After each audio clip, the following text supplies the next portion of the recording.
On August 6, Ukraine launched an audacious counteroffensive into Russia's Kursk Oblast, marking the first time since World War II that foreign troops have entered Russian territory. This move has sparked intense debate. While Ukraine's goal was to relieve pressure from the Donbas front and change the narrative of the war, its decision to extend the conflict into Russia is facing scrutiny. Named Operation Krepost, this offensive succeeded in creating a tactical surprise and delivered initial gains for Kyiv.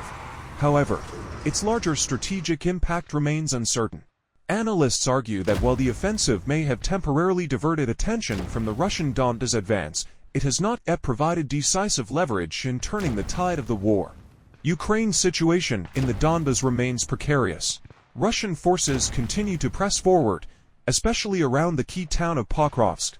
The Kursk operation was intended to reduce this pressure, but instead, it has stretched Ukrainian resources, creating new vulnerabilities.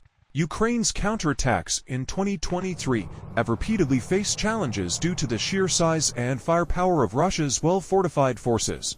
As Rob Lee, a military analyst, points out, the Kursk offensive appears to be part of Ukraine's broader strategy to expose Russia's weaknesses and demonstrate to Western allies that Ukraine still has the potential to win this war with enough support.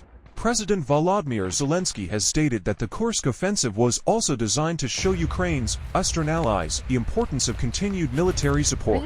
However, the operation has yet to yield the symbolic or strategic gains needed to rally more international backing. Interestingly, Russia's initial response to the incursion appeared measured. President Vladimir Putin remained silent on the offensive for a week, signaling that his focus remained on the main front in Donetsk. Instead of diverting significant forces to Kursk, Russia has maintained its advances in Donbas, positioning itself to potentially trap Ukrainian forces in Kursk. By late September, Russia had launched a counteroffensive in Kursk, recapturing 10 settlements in the region.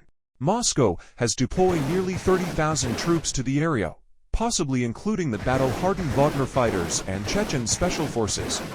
Despite this, Zelensky insists that Ukraine's plan is still on track, but many analysts see a growing challenge for Kyiv. Ukraine's bold move into Kursk has come at a high cost. With unfamiliar terrain and redeployed units, Ukrainian forces are finding it harder to hold ground. The long front line means more resources are required to defend Kursk, potentially weakening Ukraine's defensive positions elsewhere.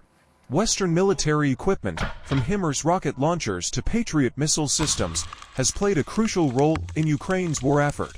However, analysts warn that these systems are now at risk in Kursk.